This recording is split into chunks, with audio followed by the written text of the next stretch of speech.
తెలంగాణ భవన్లో మీడియాతో chit chat చేశారు మాజీ మంత్రి కేటీఆర్. ఇవాళ నేను రాష్ట్రంలో ఉన్న 70 లక్షల మంది రైతులను అడుగుతున్నా, ఎవరెవరికైతే రైతు బంధు పడలేదో వాళ్ళని ఆలోచించమని అడుగుతున్నా. వీళ్ళని ఏ చెప్పుతోని కొట్టాలి, రైతు బంధు ఏ వాళ్ళని ఆలోచించమని అడుగుతున్నా. చెప్పుతోని కొడతారా, ఓటుతోని కొడతారా, మీ ఇష్టం. రైతు బంధు పథకం ఆపలే, ప్రతి సన్నాసోడు ఇంకా రైతు బంధు వేస్తలేడు అన్నట్టు. పోయిన సంవత్సరం మార్చి 31 వరకు కూడా ఆ సన్నాసుడు రైతు బంధు వేయలే. ఫిబ్రవరి ఆఖరి వరకు మొత్తం రైతు భరోసా పథకాన్ని వేసే బాధ్యత మనది. మీ అభిమానంతో ఫిబ్రవరి నెలాఖరు వరకు ఈ తెలంగాణ రాష్ట్రంలో ఉన్న 63 లక్షల రైతు కుటుంబాలకు మీ ద్వారా మాట ఇస్తున్నా. ఫిబ్రవరి ఆఖరి వరకు రైతు భరోసా ద్వారా మీ ఖాతాలలో నగదు బదిలీ చేసే బాధ్యత కాంగ్రెస్ పార్టీ తీసుకుంటుంది. కొత్త కాంగ్రెస్ ప్రభుత్వానికి కాస్త సమయం ఇవ్వాలని కేసీఆర్ చెప్పారు. బట్ అనేక విషయాల్లో కాంగ్రెస్ ప్రభుత్వం అడ్డగోలుగా నిర్ణయాలు తీసుకుంటోంది. అందుకే రాష్ట్ర బాగు కోసం తాము మాట్లాడుతున్నాము అన్నటువంటి మాట చెప్పారు. బీఆర్ఎస్ ప్రభుత్వం కొత్త సచివాలయం కడితే గగ్గోలు పెట్టింది. మరి కాంగ్రెస్ ఇప్పుడు కొత్త సీఎం క్యాంప్ ఆఫీస్ అండ్ కొత్త హైకోర్టు ఎట్లా కడుతున్నారని ఆయన క్వశ్చన్ చేశారు. ఇక సీఎం మారినప్పుడల్లా కొత్త క్యాంప్ ఆఫీసులు వస్తాయా అని కూడా ఆయన క్వశ్చన్ చేసినటువంటి సిట్యుయేషన్. సో తాము కట్టిన ప్రగతి భవన్లో ఉండొచ్చు కదా, ఆయన కావాలనే ఈగోతో డిప్యూటీ సీఎం భట్టీకి రేవంత్ రెడ్డి ఇచ్చారని సీరియస్ కామెంట్స్ అయితే చేశారు చిట్ చాట్లో. అయితే క్యాబినెట్లో చర్చించకుండానే రేవంత్ రెడ్డి నిర్ణయాలు తీసుకుంటున్నారు అన్నటువంటి మాట కూడా చెప్పారు. అండ్ అధికారంలోకి వచ్చిన 45 రోజుల్లో సీఎం రేవంత్ రెడ్డి సాధించింది ఏం లేదు, ఆయన ఏం సాధించారు అంటూ కూడా క్వశ్చన్ చేశారు. కాంగ్రెస్ పాలన ఢిల్లీ నుండే జరుగుతోంది, రైతు భరోసా స్టార్ట్ చేశామని దావోస్ పర్యటనలో రేవంత్ అబద్ధం చెప్పారు. తెలంగాణ రైతులకు సీఎం రేవంత్ రెడ్డి బహిరంగంగా క్షమాపణలు చెప్పాలి. రైతు బంధు వెయ్యలేదు, కేవలం 2 ఎకరాల వాళ్లకు మాత్రమే పడింది, మిగతా వాళ్ళ పరిస్థితి ఏంటి అంటూ కూడా ఆయన చిట్ చాట్లో క్వశ్చన్ చేశారు. సో కాంగ్రెస్ పార్టీకి ఒకవేళ నిజంగానే చిత్తశుద్ధి ఉంటే, ప్రేమ ఉంటే 100 రోజుల్లో హామీలను అమలు చేసి తీరాల్సిందే అంటూ కూడా మాట్లాడుకొచ్చినటువంటి సిచ్యువేషన్. 2 లక్షల రుణమాఫీ అన్నట్టు డిసెంబర్ 9 నాడు సోనియమ్మ జన్మదినం 2 లక్షల రుణమాఫీ. రైతులు మీరు పోయి ఉరుకురికి తెచ్చుకోండి, ఇప్పటిదాకా తీసుకోని వాళ్ళు ఉంటే డిసెంబర్ 8 దాకా ఓన్రి పోయి తెచ్చుకోండి, నేను సంతకం పెడతా అన్నాడు. డిసెంబర్ 9 పోయింది, జనవరి 9 పోయింది, ఫిబ్రవరి 9 వస్తుంది. చేస్తాడా? చేయడు, చేత కాదు. ఎందుకంటే గుంపు మేస్త్రి గారికి ఇదివరకు పనిచేసిన తెలివి లేదు. ఏదో ప్రతిపక్షంగా ఉన్నప్పుడు డైలాగులు కొట్టుకుంటూ అవతల పడ్డాడు. నోటికి ఎంత వస్తాను తొర్రుకుంటా, కేసీఆర్ మీద భూత పురాణం ప్రయోగించుకుంటా ఒర్రుకుంటా తిరిగిండు, ఒర్రుపోతాడు తప్ప ఆయనకి ఏం తెలియకేదో మాట్లాడిండు, ఫసాయించిండు. ఇలా కింద మీద పడతాడు. అందుకే నేను అంటున్నా, 2 లక్షల రుణమాఫీ చెయ్యనందుకు, రైతు భరోసా చాలు చేయనందుకు, రైతు భరోసా చాలు చేయకపోగా ఉన్న రైతు బంధు వేయనందుకు, తెలంగాణ రైతన్నలు రైతు బంధు అడిగితే చెప్పుతోని కొట్టమన్నందుకు రేపు ఓటుతో కొడతారు కరీంనగర్ లోక్సభలో కూడా కాంగ్రెస్ పార్టీ అనే మాట నేను మీకు చేస్తాను. అందుకే నేను మీకు అనేది, ఈ ప్రభుత్వం 45 రోజులలోనే చాలా మందిని శత్రువులను చేసుకున్నది. 6.5 లక్షల మంది ఆటో డ్రైవర్లు, వాళ్ళ కుటుంబాలు ఇవాళ రెక్కాడితే గాని డొక్కాడని జీవులు, వాళ్ళు మంట మీద ఉన్నారు. వాళ్ళు ఇలా ఎదురు చూస్తాండ్రు, ఎక్కడ దొరుకుతారు కాంగ్రెస్ వాళ్ళు. రేపు జెడ్పీటీసీలో దొరుకుతారా, కౌన్సిలర్లు దొరుకుతారా, పార్లమెంట్లో దొరుకుతారా, సొసైటీ ఎలక్షన్లు దొరుకుతారా? యాడ దొరుకుతాడా కర్రు కాల్చి వాత పెట్టేందుకు 6.5 లక్షల మంది తమ్ముళ్ళు వాళ్ళు రెడీగా ఉన్నారు. మీరు చేయవలసింది ఒకటే. ఇప్పుడే వినోదన్న చెప్పిండు, 2189 బూత్లు ఉన్నాయి. బూత్కు ఒక్కరు చొప్పున సోషల్ మీడియా వారియర్గా, తెలంగాణ బలగంలో సైనికుడుగా మనం అపాయింట్మెంట్ చేసుకొని మీరు చేయవలసింది ఒకటే. మీ ఊళ్ళో కూడా ఆటోలు ఉంటాయి, మీ ఊళ్ళో కూడా ఆటో అన్నదమ్ములు ఉంటారు. వాళ్ళ కాడ పోయి మాట్లాడియండి, ఒక వీడియో తీసి మాకు పంపిండి. మేము మీకు పంపించరు కాదు, మీరు కూడా మాకు పంపిండి. వాళ్ళ ఆవేదన ఏంది, వాళ్ళు ఏమనుకుంటారో అడుగుండి. ఫ్రీ సిలిండర్, 500 రూపాయల సిలిండర్. 3వది, ప్రతి మహిళకు 2,500 రూపాయలు. మరి ప్రతి మహిళకు 2,500 ఇస్తామని చెప్పి ఇంటింటికి గ్యారంటీ కార్డు ఇచ్చిండ్రు. ఆ గ్యారంటీ కార్డు మీద ప్రస్తుత ముఖ్యమంత్రి రేవంత్ రెడ్డి, ప్రస్తుత ఉప ముఖ్యమంత్రి బట్టి విక్రమార్క గారిద్దరు సంతకాలు పెట్టిండ్రు. నేను అడుగుతా ఉన్నా మిమ్మల్ని అందరినీ, రాష్ట్రంలో 1,57,00,000 మంది 18 ఏళ్ళు నిండిన మహిళలు ఉన్నారు. 1,57,00,000 మంది మహిళలు ఉన్నారు. మరి ప్రతి మహిళకి ఇస్తామని మీరే చెప్పిండ్రు. అలా రాసింది 420 పుస్తకంలో చూడండి. 420 పుస్తకంలో మహిళలకు ప్రతి నెల 2,500 భృతి అన్నారు. 1,57,00,000 మంది మహిళలకు ప్రతి నెల 2,500 ఇయ్యాల్సిందే. ఇక లోక్సభ ఎన్నికల్లో అయితే కాంగ్రెస్ బీజేపీల సత్తా ఏంటో ప్రజలు చూపిస్తారు. అండ్ అసెంబ్లీ ఎన్నికల్లో కేసీఆర్ను ఓడించి తప్పు చేశామని ఇప్పటికే ప్రజలు బాధపడుతున్నారు అంటూ కూడా ఆయన చిట్చాట్లో మాట్లాడినటువంటి సిచ్యువేషన్. అంతేకాదు కాంగ్రెస్ ప్రజాపాలనలో ప్రజాప్రతినిధులకు అవమానం జరుగుతోందని కూడా ఆయన కామెంట్ చేశారు. ఎన్నికలు నిర్వహించకపోతే సర్పంచుల పదవీ కాలం పొడిగించండి అని కూడా ఆయన కాంగ్రెస్ పార్టీకి చెప్పినటువంటి సిచ్యువేషన్. కొడంగల్ నియోజకవర్గంలో నిబంధనలకు విరుద్ధంగా సీఎం రేవంత్ రెడ్డి తమ్ముడు మండల సర్వసభ్య సమావేశంలో పాల్గొన్నారని ఆయన సీరియస్ కామెంట్స్ అయితే చేశారు.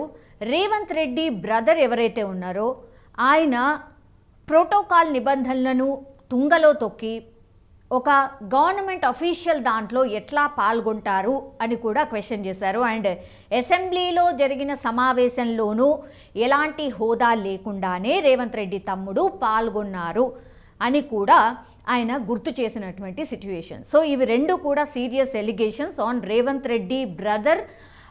అఫీషియల్గా ఆయన ఎట్లా పాల్గొంటారు, ఆయన ఏ హోదాతోని పాల్గొంటున్నారు, ఆయన ఏ ప్రోటోకాల్ లేకుండానే ఆర్ ఏ పదవి లేకుండానే ఆయన ఎట్లా పాల్గొంటారు అని కూడా క్వశ్చన్ చేసినటువంటి సిచ్యువేషన్. సో ఇదంతా కాంగ్రెస్ కీలక నేతలు గుర్తుంచుకోవాలి.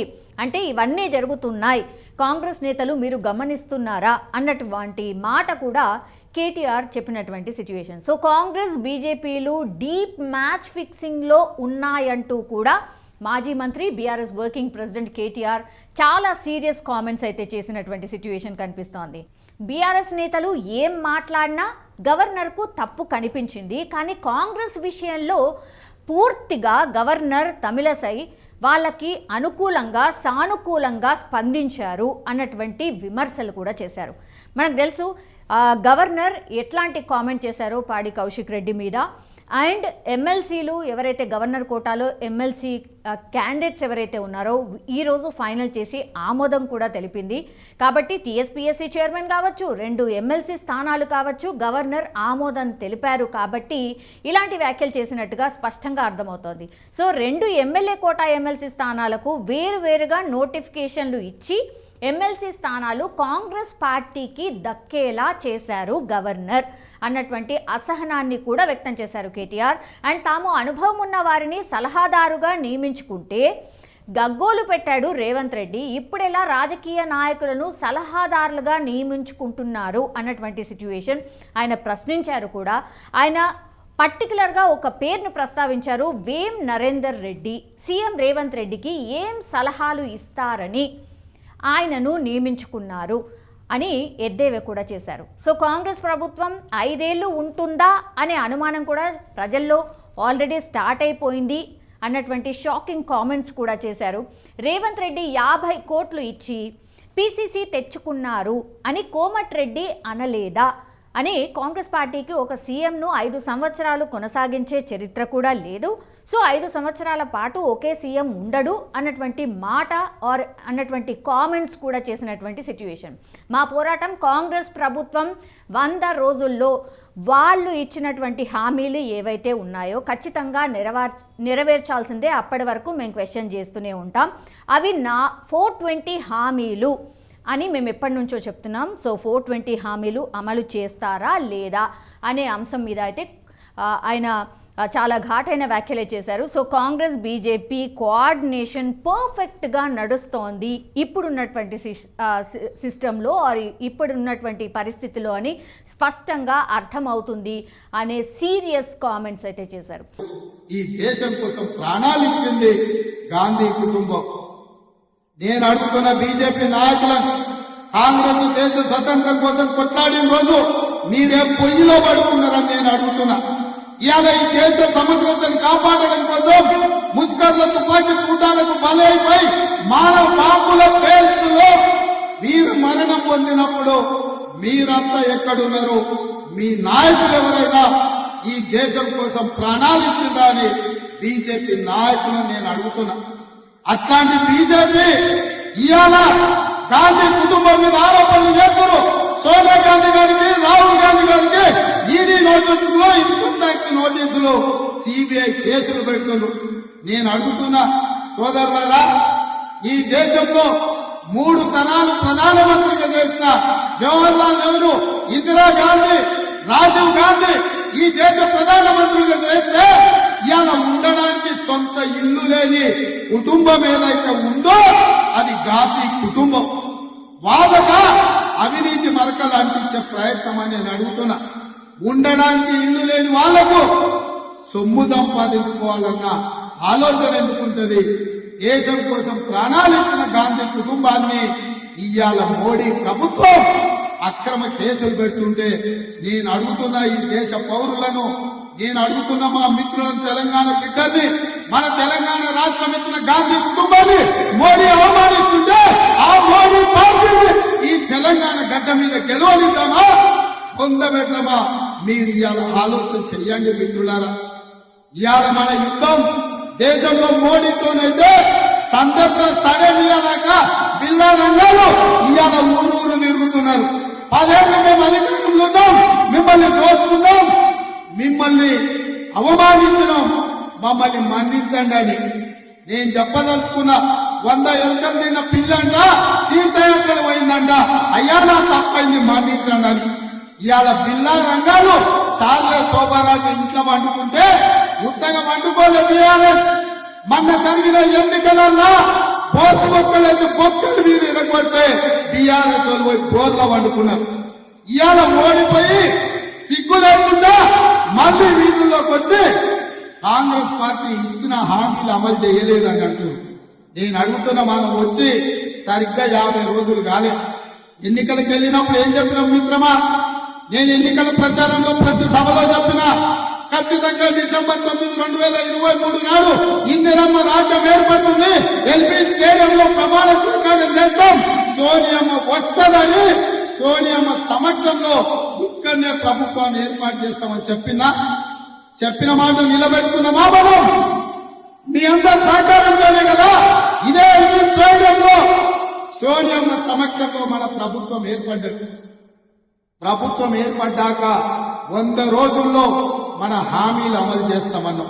సో ఈ కామెంట్స్ తర్వాత ఈ రోజు కాంగ్రెస్ పార్టీ ఎల్బీ స్టేడియంలో ఒక సభ నిర్వహించింది. దీనికన్నిటికీ రియాక్షన్స్ అయితే వచ్చాయని చెప్పొచ్చు. ఎందుకంటే 6 గ్యారంటీల అమలుపై ముఖ్యమంత్రి రేవంత్ రెడ్డి కీలక వ్యాఖ్యలు చేశారు, ఆర్ కీలకంగా ఒక సూచన చేశారు, ఆర్ ఇన్ఫర్మేషన్ ఒక రకంగా ఇచ్చారు అని కూడా చెప్పొచ్చు. ఎందుకంటే Telangana Congress party booth level leaders సమావేశం నిర్వహించారు ఈరోజు. ఈ సభలో రేవంత్ రెడ్డి పాల్గొని ఆయన మాట్లాడుతూ అధికారంలోకి వచ్చిన 2 రోజుల్లోనే 2 గ్యారంటీలు అమలు చేశాము అంటూ ఇప్పుడు ఎవరైతే నాయకులు మాట్లాడుతున్నారో వాళ్ళందరికీ కౌంటర్గా ఆయన గుర్తు చేసినటువంటి సిచ్యువేషన్. జస్ట్ 2 రోజుల్లోనే 2 గ్యారంటీలు అమలు చేసి చూపించాం. అండ్ ఫిబ్రవరి 2వ వారంలో మరో 2 గ్యారంటీలు అమలు చేస్తామని కూడా ఆయన ఈరోజు సభాముఖంగా అనౌన్స్ చేశారు. అంతేకాదు ఫిబ్రవరి నెలాఖరు వరకు రైతు భరోసా ద్వారా నగదు కూడా అందిస్తామని కూడా ఆయన హామీ ఇచ్చినటువంటి సిచ్యువేషన్. చాలా మంది క్వశ్చన్ చేస్తున్నారు, రైతు భరోసా ఆర్ రైతు బంధు అనేటువంటిది రైతు భరోసాగా మారింది కాబట్టి రైతు బంధు ఎప్పుడు వేస్తారు? ఎందుకంటే 2 ఎకరాల వాళ్లకు మాత్రమే రైతు బంధు అందింది. సో మిగతా వాటికి ఎప్పుడు అందిస్తారు అన్నటువంటిది రైతులు క్వశ్చన్ చేస్తున్నారు. మీడియాలో కథనాలు వస్తున్నాయి కాబట్టి ఇది నెగిటివ్ ఎక్కడ అవుతుందా అన్నటువంటి సిచ్యువేషన్లో ఈరోజు రేవంత్ రెడ్డి ఒక క్లారిటీ అయితే ఇచ్చేశారు. అన్ని ఏవైతే పేమెంట్స్ ఉన్నాయో అవన్నీ కూడా పక్కన పెట్టేసి ఫస్ట్ రైతుల ఖాతాలో రైతు భరోసా అని మనం ఏదైతే ప్రామిస్ చేశామో అవన్నీ కూడా వేస్తూ వెళ్ళండి అన్నటువంటిది అధికారులకు కూడా ఒక ఆదేశం అయితే జారీ చేశారు. అండ్ ఈరోజు సభలో కూడా అదే చెప్పారు. అయితే ఆల్రెడీ 1 and 2 ఎకర్ల వాళ్ళకి ఆల్రెడీ పడింది. బట్ 5 ఎకరాల వాళ్లకు రైతులందరికీ కూడా ఈ ఫిబ్రవరి నెలాఖరు వరకు పూర్తిగా అందజేస్తాము అన్నటువంటి ప్రామిస్ని ఈరోజు స్పష్టంగా సభలో రేవంత్ రెడ్డి చెప్పిన సిచ్యువేషన్.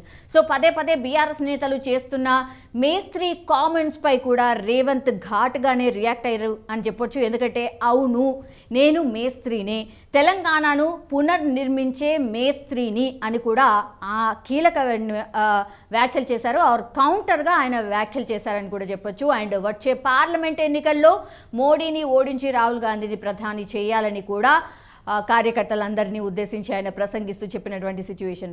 ఆ విధంగా సంక్షోభంలో ఉన్న ఈ దేశానికి బలమైన నాయకత్వాన్ని అందించి ప్రధానమంత్రి రాష్ట్రపతి పదవులను త్యాగం చేసి ఈ దేశాన్ని మళ్లీ శత్రు దుర్భేద్యమైన దేశంగా శ్రీమతి సోనియా గాంధీ గారు తీర్చిదిద్దారు. వారి స్ఫూర్తితోనే 2004లో రాహుల్ గాంధీ గారు ఎంపీ అయ్యింది. నేను అడుగుతున్న మిత్రులారా, చాలా మంది మొదటిసారి ఎమ్మెల్యేలు అయినప్పుడే 6 నెలలు తిరగకముందే నన్ను ఎవ్వరు మంత్రి చేస్తలేరు, నన్ను ఎందుకు ముఖ్యమంత్రి చేస్తలేరు అని అడిగే రోజు. కానీ 2004లో 2009లో 10 సంవత్సరాలు కాంగ్రెస్ పార్టీ అధికారంలో ఉంటే రాహుల్ గాంధీ గారు మంత్రి గాని ప్రధానమంత్రి గాని రాష్ట్రపతి పదవి గాని అడగలేదు. పదవులు త్యాగం చేసి ప్రజలలో ఉండి ప్రజల తరఫున కొట్లాడి మేధావి అయిన మన్మోహన్ సింగ్ను ప్రధానమంత్రిని చేసిండ్రు, ప్రణబ్ ముఖర్జీని రాష్ట్రపతిని చేసిండ్రు. త్యాగం అంటే రాహుల్ గాంధీది, త్యాగం అంటే సోనియా గాంధీది, మరణం అంటే వీర మరణం అంటే రాజీవ్ గాంధీది. ఈ దేశం కోసం ప్రాణాలు ఇవ్వడం అంటే, రక్తం దారవేయడం అంటే అది ఇందిరమ్మ త్యాగం. త్యాగం అంటే మేము, త్యాగం అంటే మా నాయకులు. ఈ దేశం కోసం ప్రాణాలు అర్పించిన పార్టీ కాంగ్రెస్ పార్టీ. ఈ దేశానికి స్వతంత్రం ఇచ్చిన పార్టీ కాంగ్రెస్ పార్టీ. 4 కోట్ల తెలంగాణ ప్రజలకు తెలంగాణ ఇచ్చిన పార్టీ కాంగ్రెస్ పార్టీ. నేను అడుగుతున్న మిత్రులారా, ఇవాళ భారతీయ జనతా పార్టీ నాయకులు మాట్లాడుతున్నారు, అఖండ భారత్ అంటున్నారు. అఖండ భారత్ కోసం 100 కోట్ల ప్రజల కోసం స్వతంత్రం కోసం ప్రాణాలు ఇచ్చినప్పుడు మీ దగ్గర ఉన్న నరేంద్ర మోడీ మీరు కాదు కదా, కనీసం మీ పెంపుడు పుట్టారా ఈ దేశం కోసం త్యాగం చేసిందా అని నేను అడుగుతున్నా. ఈ దేశ స్వతంత్రం కోసం కొట్లాడింది కాంగ్రెస్, ఈ దేశానికి స్వతంత్రం తెచ్చింది కాంగ్రెస్, ఈ దేశం కోసం ప్రాణాలు ఇచ్చింది గాంధీ కుటుంబం. నేను అడుగుతున్న బీజేపీ నాయకుల 18 ఏళ్లకే ఓటు అండ్ యువత కంప్యూటర్లు పరిచయం చేసింది రాజీవ్ గాంధీనే అన్నారు. అండ్ కాంగ్రెస్ దేశం కోసం పోరాటం చేసినప్పుడల్లా ఈ బీజేపీ పార్టీ ఎక్కడ ఉందో ఒకసారి గుర్తు చేసుకోవాలి అన్నటువంటి వ్యాఖ్యలు కూడా చేశారు. మీ నాయకులు ఎవరైనా దేశం కోసం ప్రాణాలు ఇచ్చారా అని కూడా సీఎం రేవంత్ రెడ్డి క్వశ్చన్ చేసినటువంటి సిచ్యువేషన్. ఈ దేశం కోసం బీజేపీ చేసిన త్యాగాలు ఏంటో చెప్పాలని కూడా డిమాండ్ చేశారు. సో బీజేపీ నాయకులకు, బీఆర్ఎస్ నాయకులకు అందరికీ కౌంటర్గా ఈరోజు సీఎం రేవంత్ రెడ్డి మాట్లాడినటువంటి సిచ్యువేషన్ అయితే మనకు కనిపిస్తోంది. సో ఎప్పుడైతే మార్చిలో బీఆర్ఎస్ పార్టీ అంటే అధికారంలోకి రాకంటే ముందు బీఆర్ఎస్ పార్టీ మార్చిలో మేము రైతు బంధు డబ్బులు వేస్తాము అన్నటువంటి మాట ఇచ్చింది. బట్ అది నెరవేర్చకపోగా ఇప్పుడు మేము వచ్చిన తర్వాత పూర్తిగా ఖజానాను ఖాళీ చేసి ఇప్పుడు అమలు చేయండి, ఎప్పటి నుంచి అమలు చేస్తారు అని ఎలా అడుగుతారు అన్నటువంటి మాట కూడా అడగడం జరిగింది. సో ఒక రకంగా బీఆర్ఎస్ వర్సెస్ కాంగ్రెస్ పార్టీగా మారిపోయింది అని చెప్పొచ్చు. దావోస్ పర్యటన నుంచి మొదలైనటువంటిది ఈ రోజు వరకు కూడా ఇంకా కూడా మాటల యుద్ధం కొనసాగుతూనే ఉంది. సో అన్ని అంశాలని టచ్ చేస్తున్నారు. అన్నిటికీ అంటే బీఆర్ఎస్ ఒకవేళ మాట్లాడితే కాంగ్రెస్ కౌంటర్ ఇస్తోంది, కాంగ్రెస్ ఒకవేళ మాట్లాడితే బీఆర్ఎస్ కౌంటర్ ఇస్తోంది. మరి ఇది ఎక్కడి వరకు దారి తీస్తుంది? కానీ ఒకటి, అమలు చేసే హామీలు ఏవైతే ప్రామిసెస్ చేశారో అందరు ఎదురు చూస్తున్నారు ఎప్పటి వరకు వస్తాయి అన్నటువంటిది. ఈ రోజు అయితే ఒక క్లారిటీ వచ్చింది. రైతులకు సంబంధించి అయితే పెద్ద ఇష్యూగా ఉండింది. రైతు బంధు ఇవ్వబోతున్నాం. ఎందుకంటే అన్ని పేమెంట్స్ని పక్కన పెట్టేసి ఇప్పుడు రైతులకైతే డెఫినెట్లీ మేము రైతు భరోసా కింద ఏదైతే ప్రామిస్ చేశామో ఫిబ్రవరి నెలాఖరు వరకు ఇవ్వబోతున్నాం. కానీ అది కేవలం 5 ఎకరాల వరకు మాత్రమే. ఇది కూడా క్వైట్ ఇంట్రెస్టింగ్ పాయింట్. ఎందుకంటే 5 ఎకరాల వరకు మాత్రమే మరి రైతు బంధు ఆర్ రైతు భరోసా ఇవ్వబోతున్నారా అనే చర్చ కూడా నడుస్తోంది. ఎందుకంటే గతంలో కూడా మనం చూసాం, ఎవరైతే రిక్వైర్డ్ రైతులు ఉంటారో అంటే 5 ఎకరాల లోపు వాళ్ళు ఎవరికైతే ఉంటారో నిజంగానే పెట్టుబడి కింద అవసరమవుతుంది, వాళ్ళకి ఇస్తే సరిపోతుంది. మిగతా ఫామ్ హౌసెస్కి కానీ లేదంటే 100 ఎకరాలు ఉన్న వాళ్ళకి కానీ లేదంటే రోడ్లకు కూడా రైతు బంధు ఇస్తున్న వాళ్ళకి ఎందుకు వెయ్యాలి అన్నటువంటిది మాత్రం ఒక చర్చ అయితే నడుస్తోంది. సో 5 ఎకరాల వరకు ఇచ్చినా చాలు అనేటువంటి ఒపీనియన్ అయితే లార్జర్ స్కేల్లో వ్యక్తం అవుతున్న పరిస్థితి కనిపిస్తోంది. కానీ ఈరోజు అయితే ఒక మంచి ప్రామిస్ అయితే చేశారు, ఒక క్లారిటీ అయితే వచ్చింది. డెఫినెట్లీ రైతులకు ఈ ఫిబ్రవరి ఎండ్ వరకు మాత్రం రైతు బంధు ఆర్ రైతు భరోసా కింద ప్రామిస్ చేసినటువంటి అమౌంట్ అయితే పడిపోబోతోంది. సో ఈ పార్టీలకు సంబంధించిన రాజకీయాలు ఎలా ఉన్నా కూడా 6 గ్యారంటీలకు సంబంధించి పెద్ద ఎత్తున చర్చ నడుస్తోంది. 6 గ్యారంటీల్లో 2 గ్యారంటీలను వచ్చే నెల వరకు అమలు చేస్తాము అన్నటువంటి మాటలు కూడా ఈరోజు సభలో చాలామంది లీడర్స్ మాట్లాడారు. మరి ఏ గ్యారంటీలు అమలు చేయబోతున్నారు అనేది కూడా బిగ్ క్వశ్చన్ మార్క్. మరి ఇందులో వాళ్ళు ప్రామిస్ చేసిన వాటిలో ఇంకా 2 గ్యారంటీలు ఏవి ఉంటాయి అనేది కూడా పెద్ద క్వశ్చన్ మార్క్.